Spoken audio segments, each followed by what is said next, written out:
ನಿಮ್ಮ ಜೊತೆ ಶಾಸಕರಾಗಿರ್ತಕ್ಕಂಥ ಶ್ರೀನಿವಾಸ್ ಮಾನೆ ಅವರಿದ್ದಾರೆ. ಸರ್, ಇವತ್ತು ಡಿ.ಕೆ. ಶಿವಕುಮಾರ್ ಅವ್ರನ್ನ ಭೇಟಿಯಾಗಿದ್ದೀರಿ, ಏನೆಲ್ಲ ಶುಭಾಶಯ ಕೋರಿದಿರಿ? ನಾನು ಅವ್ರನ್ನ ಭೇಟಿಯಾಗಿ ಶುಭಾಶಯಗಳನ್ನು ಕೋರಿದ್ದೀನಿ. ಶಾಸಕಾಂಗ ಪಕ್ಷದ ಸಭೆ ಇದೆ, ಅಲ್ಲಿ ಅಧಿಕೃತವಾಗಿ ಅವರು ನಮ್ಮ ಶಾಸಕಾಂಗ ಪಕ್ಷದ ನಾಯಕರಾಗಿ ಆಯ್ಕೆ ಆಗ್ತಾರಂತಕ್ಕಂಥ ಭರವಸೆ ನನಗಿದೆ. ತದನಂತರ ಅವರು ಹಕ್ಕು ಮಂಡನೆಯನ್ನು ಮಾಡ್ತಾರೆ ರಾಜ್ಯಪಾಲರಿಗೆ.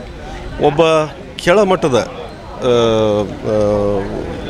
ಕಾರ್ಯಕರ್ತ ಆಗಿ ಇವತ್ತು ಶ್ರಮ ಮತ್ತು ಸಂಪೂರ್ಣ ಅವರ ಶ್ರದ್ಧೆಯಿಂದ ಪಕ್ಷಕ್ಕಾಗಿ ದುಡಿದು ಹಲವಾರು ಸವಾಲುಗಳನ್ನು ಎದುರಿಸಿ ಇವತ್ತು ಮುಖ್ಯಮಂತ್ರಿ ಸ್ಥಾನವನ್ನು ಅಲಂಕರಿಸ್ತಕ್ಕಂಥ ಸಂದರ್ಭದಲ್ಲಿ ಪ್ರತಿಯೊಬ್ಬ ಕಾಂಗ್ರೆಸ್ ಕಾರ್ಯಕರ್ತನಿಗೆ ಭಾಳ ಸಂತೋಷ ತರ್ತಕ್ಕಂಥ ದಿವಸ ಅಂತ ನಾನು ಅಂದ್ಕೊಂಡಿದ್ದೀನಿ. ಸರ್, ಒಂದಿಷ್ಟು CLP ಸಭೆಯಲ್ಲಿ ಕೆಲವು ಶಾಸಕರು ವಿರೋಧ ಮಾಡ್ಬೋದು, ಹೀಗೆ ಹಲವು ರೀತಿಯ ಒಂದಿಷ್ಟು ಆರೋಪ ವಿಚಾರಗಳು ಕೂಡ ಇದ್ದಾವೆ. ಯಾವ ರೀತಿಯಾಗಿ ಆಗ್ಬೋದು ಪ್ರಕ್ರಿಯೆ ಅನ್ನುವಂಥ ಆ ಥರ ಅಪಸ್ವರ ಇಲ್ಲ. ಮತ್ತು ನಮ್ಮ ರಾಜ್ಯದಲ್ಲಿ ವರಿಷ್ಠ ನಾಯಕರಾದಂಥ ಸಿದ್ದರಾಮಯ್ಯನವರೇ ಇವತ್ತು ಆ ನೇತೃತ್ವವನ್ನು ವಹಿಸಿ ಎಲ್ಲನೂ ಕೂಡ ಸುರಳಿತವಾಗಿ ಆಗ್ತಕ್ಕಂಥದ್ದಕ್ಕೆ ಮಾಹಿತಿ ಇದೆ. ಆ ಥರ ಯಾವುದೇ ಅಪಸ್ವರ ಆಗಲಿ ಭಿನ್ನಾಭಿಪ್ರಾಯ ಆಗಲಿ ಎಲ್ಲೂ ಇಲ್ಲ. ಸರ್, ಪ್ರಮಾಣ ವಚನ ಸ್ವೀಕಾರ ಕಾರ್ಯಕ್ರಮ ನಾಳೆನೋ ಅಥವಾ ಯಾವಾಗ ಅನ್ನುವಂಥ ಏನಾರು ಹಂಚ್ಕೊಂಡು ಅದರ ಬಗ್ಗೆ ಮಾಹಿತಿ ಇಲ್ಲ. ಬಹುಶಃ ಮಾನ್ಯ ನಾಯಕರು ಇವತ್ತು ಶಾಸಕಾಂಗ ಪಕ್ಷದ ಸಭೆ ಮುಗಿದ ನಂತರ ಅವ್ರು ಘೋಷಣೆ ಮಾಡ್ಬೋದು ಅಂತ ಅಂದ್ಕೊಂಡಿದ್ದೀನಿ. ಸರ್, ಹೊಸ ಸಚಿವ ಸಂಪುಟ ರಚನೆ ಆಗುತ್ತೆ, ತಾವು ಕೂಡ ಪ್ರಬಲ ಆಕಾಂಕ್ಷಿಗಳಿದ್ದೀರಿ, ತಮಗೆ ಸಿಗುವಂಥ ನಿರೀಕ್ಷೆ ಇದೆ ಸರ್? ನಾನು ಆಶಾದಾಯಕವಾಗಿದ್ದೀನಿ.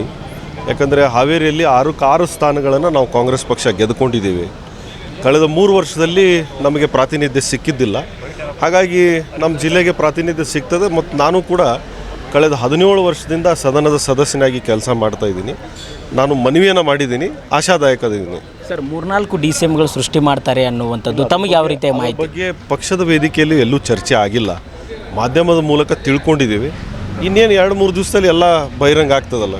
ಅಲ್ಲ ಸರ್, ಈಗ ಸಮುದಾಯವಾರು ಕೊಡಬೇಕಾ ಅನ್ನುವಂಥದ್ದು, ಇಲ್ಲ ಅಂತಂದರೆ ಎಲ್ಲೋ ಒಂದು ಕಡೆ ಸರ್ಕಾರದಲ್ಲಿ ಆಕ್ರೋಶ ಭುಗಿಲೆ ಇರುತ್ತೆ, ಅಸಮಾಧಾನ ಆಗುತ್ತೆ ಅನ್ನುವಂಥ ಒಂದಿಷ್ಟು ಚರ್ಚೆಗಳಿದ್ದಾವೆ. ಇಲ್ಲ, ಅದರ ಬಗ್ಗೆ ನನಗೆ ಮಾಹಿತಿ ಇಲ್ಲ. ಬಟ್ ಅದು ಪಕ್ಷ ತೀರ್ಮಾನ ಆಗಬೇಕಾ ಅನ್ನುವಂಥದ್ದು. ಅಲ್ಲ, ಎಲ್ಲರಿಗೂ ಒಂದು ನಾಯಕತ್ವ ಬೆಳೀಲಿಕ್ಕೆ ಅವಕಾಶ ಸಿಕ್ಕರೆ ಅದು ಒಳ್ಳೆಯದಲ್ಲ.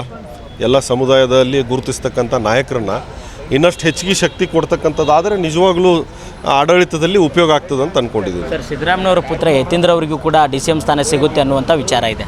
ಅಲ್ಲ, ಅವರು ಕೂಡ ನಮ್ಮ ಪಕ್ಷದ ಒಬ್ಬ ಯುವ ನಾಯಕ. ಒಂದು ಬಾರಿ ವಿಧಾನಸಭೆಯಲ್ಲಿದ್ದರು, ಈ ವಿಧಾನ ಪರಿಷತ್ನಲ್ಲಿದೆ.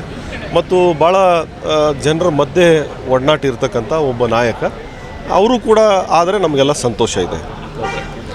ಅಂದರೆ ಶಾಸಕರಾಗಿರೋಂಥ ಶ್ರೀನಿವಾಸ್ ಮಾನೆ ಅವರು ಹೇಳುವಂಥದ್ದು ಡಿ.ಕೆ. ಶಿವಕುಮಾರ್ ಅವರು ಕೂಡ ಪಕ್ಷಕ್ಕಾಗಿ ದುಡಿದವರು, ಹಾಗಾಗಿ ಅವರು CM ಆಗಿ ಕೂಡ ಪ್ರಮಾಣ ವಚನ ಸ್ವೀಕಾರ ಮಾಡಲಿದ್ದಾರೆ ಅನ್ನುವಂಥ ಮಾತನ್ನು ಕೂಡ ಹೇಳಿರುವಂಥದ್ದು. ಕ್ಯಾಮರಾ ಪರ್ಸನ್ ಶಿವ ಜೊತೆ ಬಸವರಾಜ್ ಯುಗ, ರಾಜ್ ನ್ಯೂಸ್, ಬೆಂಗಳೂರು.